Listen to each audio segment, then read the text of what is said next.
হয়ে গেছে। দিনের পর দিন হিন্দু মহিলারা রেপ হয়েছে, মার্ডার হয়েছে, আমাদের কর্মীরা মার্ডার হয়েছে, বাড়ি ভেঙে দেওয়া হয়েছে, কাউকে যেতে দেখিনি। মুসলমানের গায়ে হাত লেগেছে, গা পুড়ে যাচ্ছে তোমাদের। দিলীপ ঘোষকে জিজ্ঞাসা করুন ও ও মানুষ না ও বিজেপি? ওনার পরিচয় আগে মানুষ না ওনার পরিচয় আগে বিজেপি? যদি মানুষের পরিচয় উনি বলেন আমার আগে পরিচয় মানুষ, তাহলে এই কথাটা বলতে পারেন না। যাদের গায়ে মানুষের চামড়া আছে তারা এই ধরনের মন্তব্য করতে পারে না। যাদের পায়ে জন্তুদের চামড়া, গায়ে জন্তুদের চামড়া আছে, তারা এই ধরনের কথা বলতে পারে।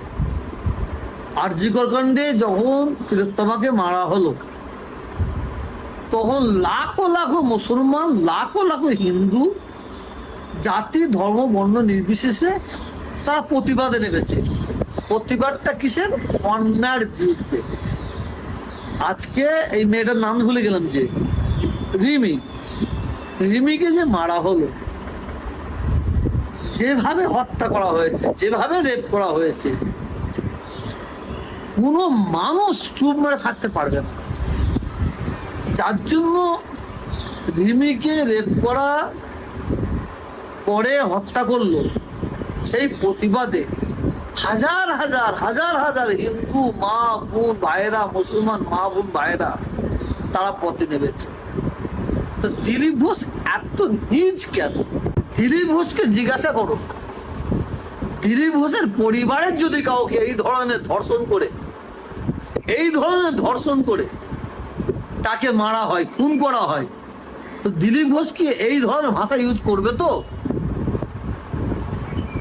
এই ধরনের ভাষা ইউজ করবে? এটা দিলীপ ঘোষের লজ্জা বলে আমি মনে করি। কারণ আমরা মানুষ হিসাবে অন্যায়ের বিরুদ্ধে আমরা হিন্দু মুসলমান শিখ ইসাই আমরা প্রতিবাদ করছি, করে যাব। আর দিলীপ ঘোষের যে মন্তব্য, এই মন্তব্যতে সারা বাংলার হিন্দু মুসলমান শিখ ইসাই যাদের গায়ে মানুষের চামড়া আছে, তারা আঘাত পেয়েছে, যার জন্য প্রতিবাদ করছে। আর যাদের গায়ে মানুষের চামড়া নাই, তারা এই ধরনের কথা বলবে আর এই ধরনের কথাকে সমর্থন করবে। দিলীপ ঘোষ এই কথা বলে কি করতে চাইছে? বিজেপিকে ব্যাক সাইডে ফেলতে চাইছে, আরো নিচুর দিকে নামিয়ে দিতে চাইছে। আমার মনে হয় মাননীয় শুভেন্দু অধিকারী উনি মুখ্যমন্ত্রী হওয়ার পর থেকে একটা লোককেই আমি দেখছি যে সবসময় হিন্দু মুসলিম তাস খেলছে, হিন্দু মুসলিম একটা সাম্প্রদায়িক আগুন জ্বালাবার চক্রান্ত করছে, বাংলায় একটা দাঙ্গা লাগাবার চক্রান্ত করছে। তার নাম বাংলার মানুষ বলছে দিলীপ ঘোষ।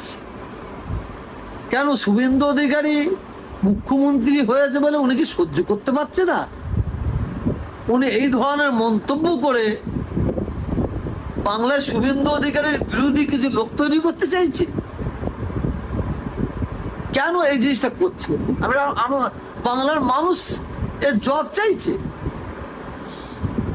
যাকে এনকাউন্টার করা হলো, আমি বলিনি, বিকাশ রঞ্জন ভট্টাচার্য উনিও মন্তব্য করেছেন, যদি ওকে যদি মারা এনকাউন্টার না করা হতো, যদি ও বেঁচে থাকতো, আরো কিছু অসৎ রাজনীতির নেতারা ধরা পড়ে যেত। কারণ ও যেভাবে কথা বলছিল, একটার পর একটা ওর কথা বলাটা বন্ধ করে দেওয়া হলো, শেষ করে দেওয়া হলো। কারণ কজনকে যে থানা থেকে ছিনিয়ে নেওয়া হয়েছে, যারা ছিনিয়ে নিয়ে এসেছে, দেখা যাবে এর মধ্যে ওরাও বড় আসামি, ধরা পড়ে যাবে। বিজেপি এবং আরএসএস এর কিছু নেতার মধ্যে জড়িত থাকতে পারে, ধরা পড়ে যাবে, যার জন্য ওকে এনকাউন্টার করে দেওয়া হয়েছে বলে বিকাশ রঞ্জন ভট্টাচার্যের যে মন্তব্য, তবে কতটা সত্য কতটা মিথ্যা সেটা আইন বলবে। যে ওই ধরনের একটা ছেলে পুলিশের কাছে রিভলভার ছিনিয়ে নিল, ছিনিয়ে নিয়ে পুলিশকে গুলি করছে, এটা বাংলার মানুষ হাসছে বলে আমি মনে করি।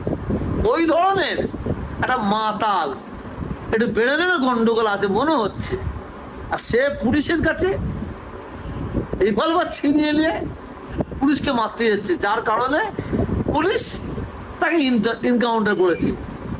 তো পুলিশকে বাঁচতে গেলে এনকাউন্টার করতেই হবে, করতেই হবে। কিন্তু আমার একটাই প্রশ্ন, দিলীপ ঘোষের এত জ্বালা যন্ত্রণা কেন, কিসের জন্য? আমার মনে হয় দিলীপ ঘোষ এর চেয়ে আরো উগ্র মন্তব্য রাখবে এরপরে, দেখবেন আপনারা। রেখে কি করবে, যে বিজেপি ক্ষমতায় এসেছে সেই বিজেপিকে ক্ষমতা থেকে ঠান্ডা মাথায় সরিয়ে দিবার একটা চক্রান্ত দিলীপ ঘোষ করছে বলে আমার মনে হয়। আমার মনে হয় কেন মুখ্যমন্ত্রী শুভেন্দু অধিকারী হয়েছে, এটা আমার মনে হয় এটা মনে পেড়ালে দিলীপ ঘোষ মেনে নিতে পারছে না। বাংলার মানুষ, উত্তরপ্রদেশ গুজরাট বাদ দেন, বাংলার হিন্দু বিজেপি এসেছে বাংলার মানুষ ভোট দিয়ে এসেছে, তো বাংলার মানুষ কোনো মতেই চাইবে না যে বাংলার কোনো মুসলমানদের মায়ের কোল খালি হোক, কোনো হিন্দুদের মায়ের কোল খালি হোক। বাংলার মানুষ কোনোদিনই চাইবে না বাংলায় সাম্প্রদায়িক আগুন জ্বলুক, বাংলায় অশান্তি হোক, হিন্দু মুসলমানের দাঙ্গা হোক। আমার মনে হয় এই ধরনের মন্তব্য করে কিছু উগ্র হিন্দুদের উস্কানো দিয়ে দিলীপ ঘোষ একটা সাম্প্রদায়িক আগুন জ্বালাবার চক্রান্ত করছে না তো, এটা আমাদের বাংলার মানুষের সন্দেহ হচ্ছে। কিন্তু বাংলার মানুষ, হিন্দু মুসলমান শিখ ইসাই, আমরা সবাই সজাগ আছি, সচেতন আছি। আমরা এই আলে পা দেবো না, এদের ফাঁদে পা দেবো না। দিলীপ ঘোষের মতন ব্যক্তিদের কথা শুনে আমরা হিন্দু মুসলমান ভাই ভাই কোনোদিন দাঙ্গা করতে পারি না। কেন বাংলায় একটা হিন্দু